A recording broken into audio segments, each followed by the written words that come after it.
Hello friends, welcome back to my channel. આજે આપણે ખૂબ જ ટેસ્ટી એવું વટાણા બટેટા કોબીનું શાક બનાવીશું. વિડીયોને છેલ્લે સુધી જરૂરથી જોજો. વિડીયો ગમે તો લાઇક શેર ચેનલ સબસ્ક્રાઈબ જરૂરથી કરજો.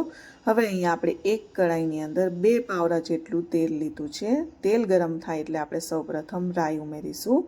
રાઈને તેલમાં સારી રીતે પાકવા દેવાની છે. તો અહીંયા રાઈ ફૂટી ગઈ છે, તો હવે આપણે એની સાથે જીરું પણ ઉમેરી દઈશું. રાઈ જીરું સારી રીતે પાકી જાય એટલે સૌ પ્રથમ આપણે બટેટા ઉમેરી દઈશું, કેમ કે બટેટાને ચડતા થોડી વાર લાગે છે એટલા માટે. તો મેં અહીંયા ટમેટા બટેટા અને કોબીને આ રીતે સમારી લીધી છે. તો અહીંયા આપણે સૌ પ્રથમ બટેટા ઉમેરી દેવાના છે. બટેટા ઉમેર્યા પછી તેલમાં થોડી વાર એને પકાવવા દેવાના છે.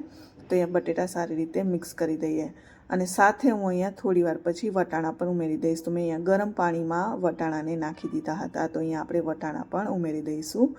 વટાણા બટેટાને સારી રીતે મિક્સ કરી લેવાનું છે. બંને વસ્તુ મિક્સ કરી લીધા પછી થોડી વાર પછી હવે આપણે એની અંદર ટમેટાં પણ સાથે ઉમેરી દઈશું. તો અહીંયા આપણે ટમેટાં ઉમેરી દઈશું. ટમેટાં ઉમેર્યા પછી અહીંયા મસાલામાં આપણે હળદર અને હિંગ અને સ્વાદ અનુસાર મીઠું ઉમેરીશું. મીઠું ઉમેરવાથી બધી વસ્તુ સારી રીતે ચડી જશે. તો અહીંયા આપણે હળદર ઉમેરીશું.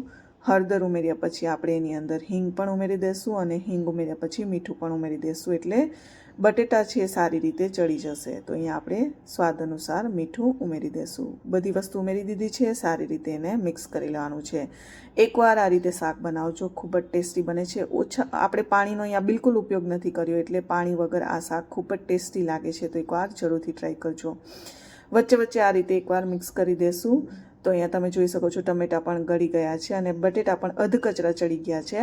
હવે અહીંયા આ સમય ઉપર કોબીને આપણે ઉમેરી દેવાની છે, એટલે કોબી અને બટેટા સારી રીતે સાથે જ પાકી જશે. તો અહીંયા આપણે કોબીને ઉમેરી દીધી છે. તો કોબીને મેં આ રીતે કટ કરી છે. તમે એને નાના નાના ટુકડાઓમાં પણ કટ કરી શકો છો. હવે બધી વસ્તુને સારી રીતે મિક્સ કરી લેવાની છે. તો અહીંયા બધી વસ્તુ સારી રીતે મિક્સ કરી દીધી છે. હવે ઢાંકીને 2 થી 3 મિનિટ એને પાકવા દેવાની છે, વગર પાણીએ ઢાંકીને આ રીતે સ્લો ગેસ ઉપર એને પકાવીશું. 2 થી 3 મિનિટ પછી હવે અહીંયા એકવાર મિક્સ કરી દેવાનું છે.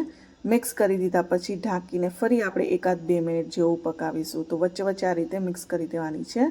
ફરી ઢાંકી દેશું અને 1 થી 2 મિનિટ જેવું પકાવીશું. સરસ એવું શાક અહીંયા તૈયાર થઈ ગયું છે.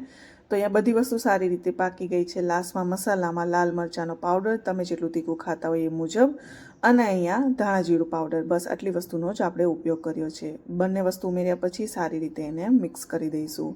મિક્સ કરી દીધા પછી કોબી બટેટા અને વટાણાનું ખૂબ જ ટેસ્ટી એવું શાક બનીને તૈયાર થઈ ગયું છે. વિડીયો ગમ્યો હોય તો વિડીયોને લાઇક કરજો, તમારા ફ્રેન્ડ્સ એન્ડ ફેમિલીમાં શેર કરજો.